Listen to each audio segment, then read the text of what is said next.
What up, friends? We are here for our weekly manifestation oracle message. Hope everybody's doing well. Funny story, I've had a couple of men reach out thinking that I give tarot massages because they don't know how to read the word message. And they get really weird about it and demanding. And I'm like, you do realize that I am a spiritual coach and not a person who touches you during the session. Yeah, so you just never know what people are thinking about you out there. That's why I've never cared what others think, because it would keep me up at night. I'm just like, you know what? Who knows? Who cares? It's none of my business. Good God. Well, let's check in to see where we need to place our attention and intention for the week, how we can best use our energy, and what the universe requires of us in the realm of our manifestations. So, okay, I'm gonna put this chunk down. I think I'm gonna take the top card. Okay, there's the cluster there and this one, and that's our 4 cards, and then I'll pull a 5th one. Very exciting. So the first card that I saw was Alchemy. You have the Midas touch right now, and every project you begin turns to gold. Checking. So, okay, this falls right in line with yesterday's anchor message for the week. On Mondays, I write out our anchor message on Instagram and I post it like midday. And then Monday night, I make the episode that corresponds with that. And we talk about our spiritual lessons for the week. It's called the anchor message. So you may see that late Monday. You might see it early Tuesday. That gives you sort of the timeline of our schedule. So yesterday's weekly lessons were basically telling us that the more that we dig deep and do the inner work and do the changing and the healing, because the shaman card was paired with the wheel of fortune. The Jupiter is expanding everything that we are putting our heart and soul into right now. We had the Jupiter Kazemi on Friday, the 18th. Jupiter has been in Taurus conjunct Uranus. So there's lots of like life-changing, like drastic shifts in the realm of good fortune and optimism and positive, expansive energy coming into the things that Taurus rules, which is love, money, Venus themes, beauty, depth, fulfillment, pleasure, abundance. All the things that bring the technicolor to life, those are the things that Jupiter is expanding. Also, our security and our material comfort and well-being and health and wealth and wisdom and all of that. And so all of that's getting expanded. And so the more that we do the inner work and the healing, the more it gets expanded. Because basically, if you think of our soul or our generative aura that is magnetic, think of it like the steam engine in a huge ship. And the fuel that fuels the fire of the engine is basically like, what is the coal? It's our coal. It's our darkness. It's our insecurity. It's our selfishness. It's our unbridled ambition that's not anchored into any sort of deeper purpose or fulfillment. It is our lust, our greed, all of those base human survival selfish instincts that are, they come from the consciousness of the flesh, the desire to receive for the self alone, the desire for instant gratification, and not having the ability to restrict the self for the long-term value. So we do the work of becoming the people who have more self-control, who can restrict the self for the sake of discipline that yields long-term value. And we become sharing people, and we turn our prejudices and our grudges into love, and we forgive ourselves, and we become more awakened and more elevated, and our consciousness is raised, right? So this is the spiritual alchemy that we're sent here to do. And so all the work that we do, everything that we bring to the cross to die to resurrect, bring into resurrection, to bring into redemption, it's like that is coal being lumped into our generator that then becomes light. That is the alchemy. And so in a physical sense, where physics is concerned, matter cannot be created nor destroyed. And so there is this energy that has to be transformed. It can't go anywhere, right? We can't obliterate evil. We can't obliterate darkness. It would cause like a vacuum or a paradox. So the only thing that we can do is transmute it. And so when we heal something in our heart, or we share a moment with someone that helps them heal something, or we have an awakening or a revelation about something that's life-changing, that helps us change, that helps us bring more of the expression of the light of the Creator in the world, that is spiritual alchemy. That's changing what would always have been density and darkness that would perpetuate through the cosmos, and that is forever changed into love and light and creation. Think about even just a negative belief or attitude that is aggravated, and it's stewing and festering, and it causes you to lash out at someone and get short or take something out on someone, and then they hold that inside. That becomes a wound that they then have like these subconscious perceptions of themselves because of it, and it dominoes into something negative that they do to try to, and it's like a perpetual domino effect when it stays that way. It's just like bouncing off of everyone, this dark energy, this dark matter almost.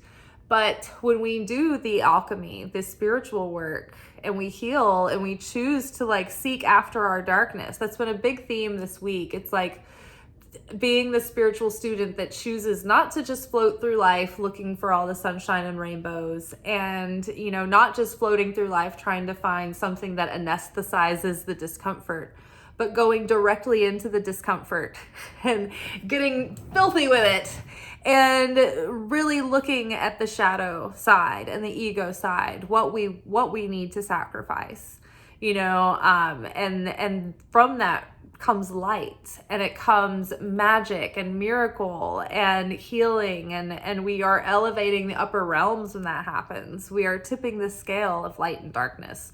So good on ya. All right. And then so the next card I saw was Blessed Change. So the more that we are doing, the more that we are expanding, the more Midas our touch gets, the more that everything that we touch just expands and turns to gold, and it's just like grows like wildfire when you put your hand to something when you're in the right state of consciousness. When you're in a consciousness of sharing and positivity and creation and love and joy, it's like that yields more of that, and it grows.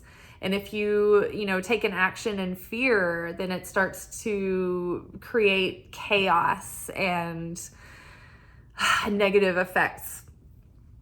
Blessed change, a major life change, brings you great blessings. So hopefully all of this inner work that we're doing is serving to sort of tip the scales, start to push the gears of destiny in motion. And I mean, this reading is essentially just carrying on the conversation from yesterday. So I'm like, I love when something is like continuously emphasized and reinforced and confirmed. Healing the heart. You're a powerful healer. Keep up the great work. So in our daily pick a card readings, so this is where you would find those. These are our shorts. So you'll see the shorts here on YouTube, but I can only post a 1-minute video. And on Instagram, you will see them as my daily reel, but there the video is like 1.5 minutes. But the original video gets posted on TikTok, and that is usually like a 3 or 4 minute video. So if you want to see the whole message, I would suggest following me on TikTok at Liz_Taylor_Magick, Magick with the CK, just like this channel. That's my same handle on Instagram. Light Love Magic, we are here. We already know that. While we're talking shop, please subscribe. You guys, I'm almost to 700 subscribers, which is very exciting. I'm trying to reach my first 1,000.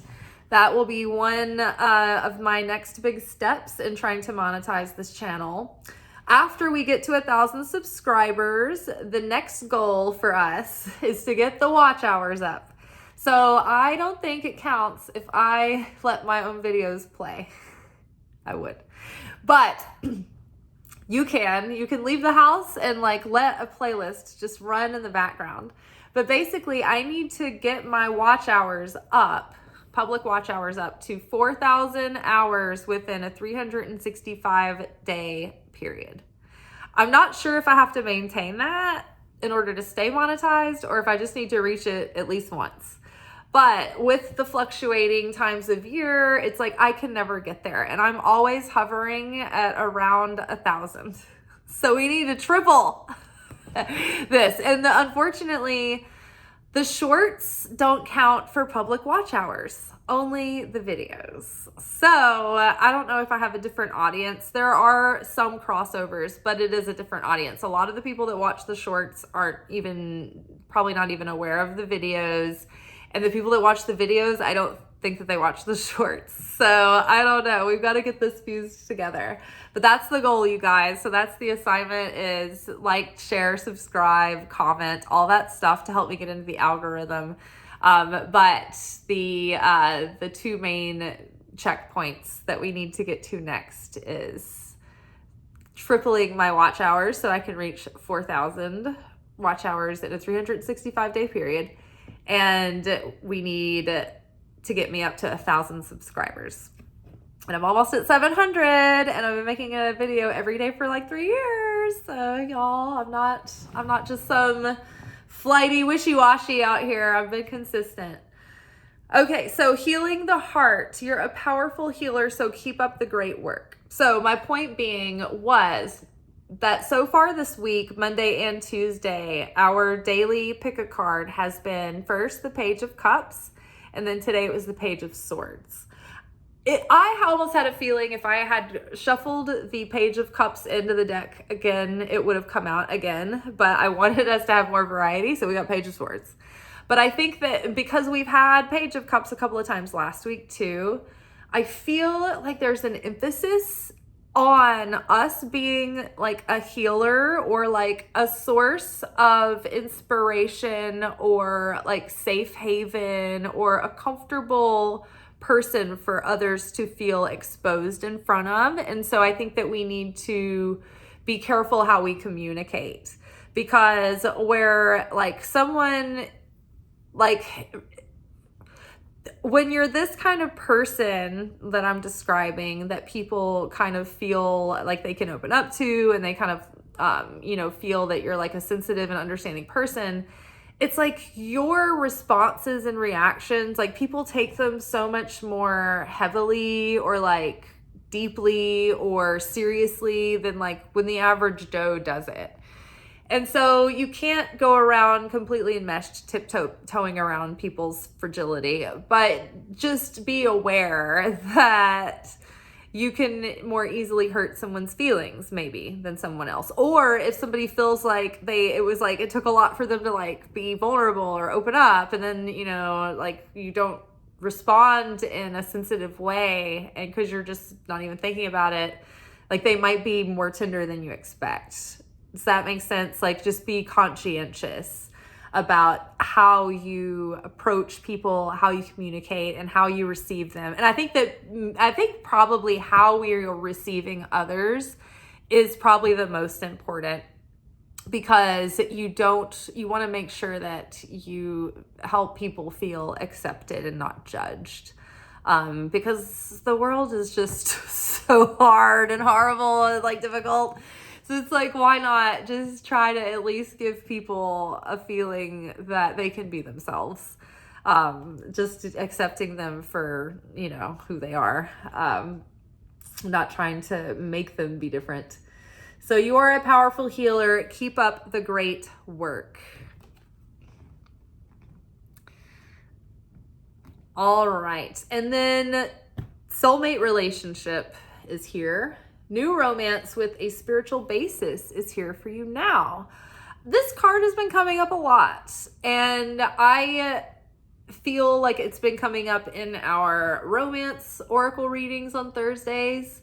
And so the way I see soulmate relationship, and I like the way that they put it like this, it's like soulmate relationship.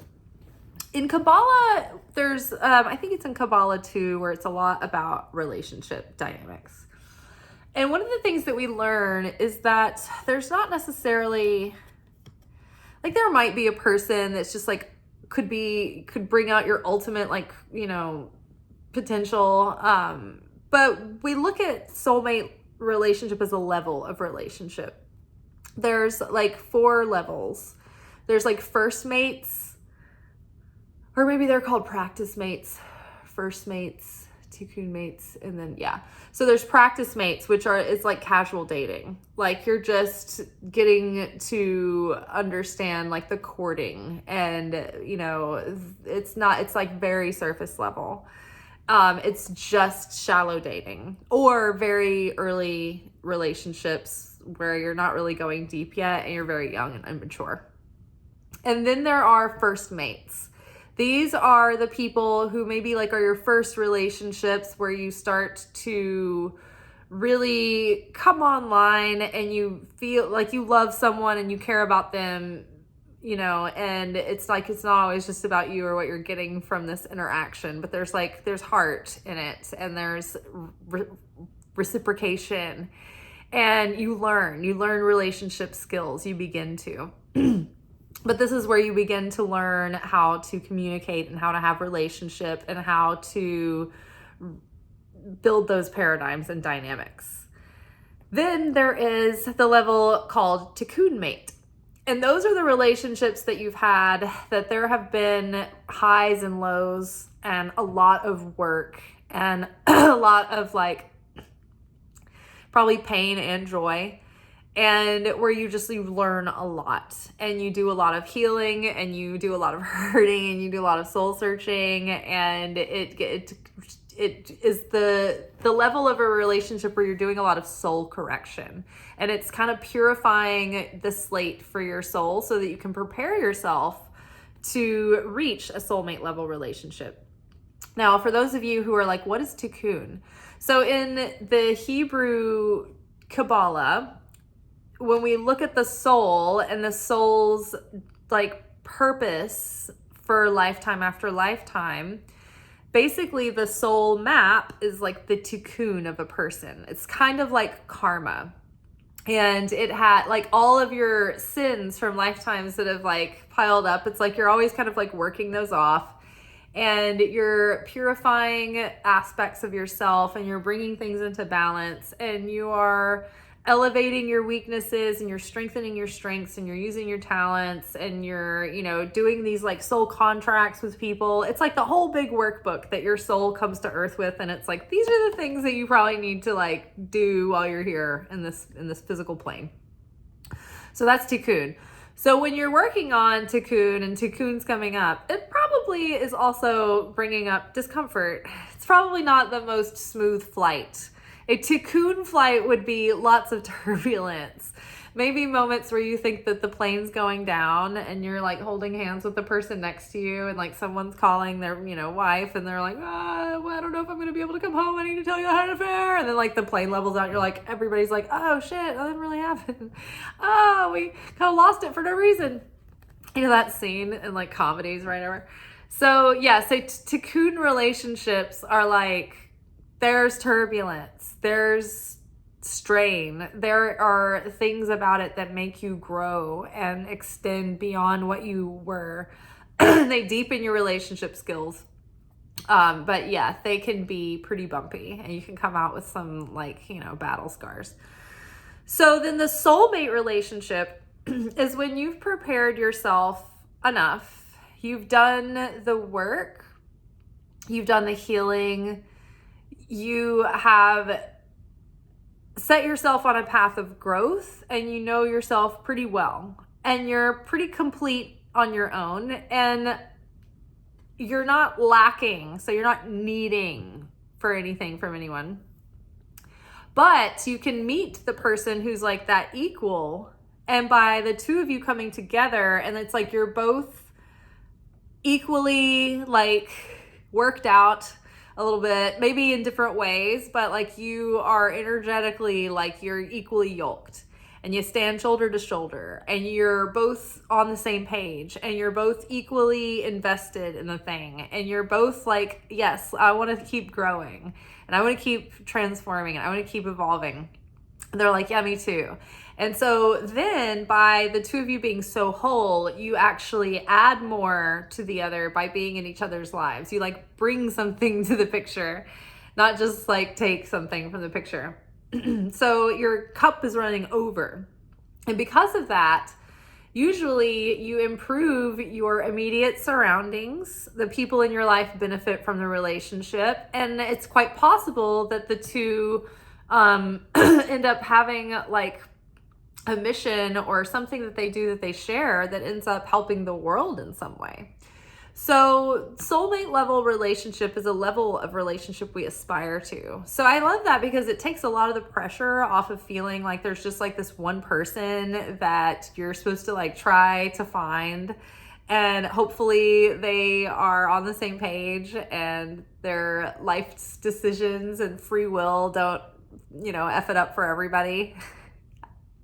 It's like, no, there could be more than one person that could fit this bill. It also allows for you to stop being haunted by people that you thought were your soulmate, that you thought had been rejected by your soulmate, or you thought you'd messed it up with your soulmate. It's like, yeah, maybe that was like some level of like a tikkun relationship, but you don't have to think that it was like your one chance to be with a person that was going to give you your best relationship. Like that might not be true. It's like you still have a chance to, improve your capacity to have good relationships and then make good decisions about who you choose to pair up with, right? So I think that's positive news. I think that gives you a lot more flexibility and option when you think of it that way. And let's get one last card to finish things off. Morning affirmations. Say positive affirmations each morning to open up the gates of manifestation. This is really helpful because when we begin the seed level of anything, we need to intentionally curate our consciousness, because the consciousness that we're in when we plant a seed is the flavor of what is going to come of that seed. So if you're in a panic and you take action in a panic, it's going to yield chaos. If you are really calm and certain about something and really at peace and feel really abundant about it, and then you take action, things are probably going to be okay. If you're lighthearted and you don't really think about it, you take an action, probably gonna be okay. If you're a nervous wreck, you try to do anything, everything's gonna be horrible. If you're angry and you write an email, and even if the email is really nice, it's still like your frustration is gonna like make its way in somehow. Like the feeling that someone gets when they read it, even if it looks like it's like rainbows and sunshines, right? So the seed level of your consciousness is important. So when you begin the seed level of the day in the morning, when you first wake up, it's like that sets the tone for the whole day. So if you can put your mind in a positive state of positive expectancy and gratitude and joy and excitement and eagerness, then that is a very powerful energy to create magnetism early on in the day. What's even more powerful is our voice. We, as human beings, are part of 4 kingdoms of creation, 4 kingdoms of 4 living kingdoms. There's the mineral kingdom, there is the plant kingdom, there's the animal kingdom, and then there's the speaking kingdom. We're not called the human kingdom, we're called the speaking kingdom, because we're the only kingdom that can take their sentient thoughts and the thoughts from their soul and heart and communicate those into words and actually speak what they want, what they desire, and speak that into being. So we share that ability with the Creator. That gives us affinity with the Creator. That gives us elevation above all the other living kingdoms of earth. And so our words, our mouth is very powerful, magically speaking. Our words have power. It's like everything that we say is a prayer or a spell, or like putting an order into the cosmos. So speaking life, speaking blessings into your day, speaking about your gratitude and excitement and your eagerness, but really like thinking about them and shaping them into affirmations that you say, or like prayers that you say every day out loud, super powerful. Taking it a step further, if you actually use your words out loud to pray out loud consciously to the Creator, that makes it even more powerful. So if we can make a practice in the morning of praying our positive affirmations out loud to the Creator, speaking that, naming and claiming those blessings out loud and bringing the Creator into it every morning in prayer, that will set us up for the ultimate success. So say positive affirmations each morning to open the gates of manifestation. So let's review. Alchemy, lots of alchemy right now. The more inner healing that we do, the more positive change that we make in ourselves, the more we release that density and that darkness and that negativity, the more magic happens, the more magical our touch is, the more Midas touch we have. That means what we put effort into will grow and expand and be blessed. Blessed change is coming. A major life change brings you great blessings. So big changes are coming that are going to be big improvements in our quality of life and the way that we live, and experience our day to day. Healing the heart, you're a powerful healer, so keep up the good work. So keep healing yourself, keep helping others heal, keep learning how to heal and sharing that also with others around you. And as we learn to heal ourselves, so shall we heal others, right? So keep sharing that and keep putting it out there. And soulmate relationships, so with abundance, love and money are connected, right? And so we have opportunity coming in. We have opportunity for expansion within our dreams. And we also have opportunities coming in that are going to improve our love lives, hopefully, and deepen the relationships that we're in and elevate those. And if we're not in relationships, then hopefully attract a equally yoked, like-souled partner. Y'all. Eat. I am tired. I'm gonna eat dinner and go to beddy bye. But I'm gonna watch a show first. I just watched the newer season of Outlander that they put on Netflix. That one was a weird bridge season.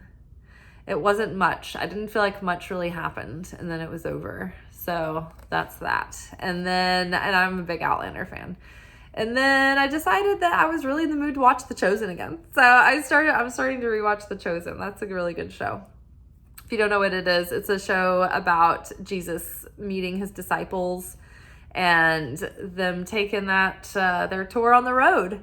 And it just brings it all to life, and it makes it so much more real and human and relatable and 3D and deeper than that even. So I don't know. I love it. I think it's a great show. And it's surprisingly not cheesy. Like, I'm pretty comfortable with cheese, but I can't go like Pure Flix cheese or like Hallmark cheese or anything like that. But this show is really well made. It's very well casted. I really like it. I think it's really good. Can't say enough good things about it. But it puts me in a good mood. It's a feel-good show. That and Ted Lasso. But I don't have any new things to watch for that. So I digress.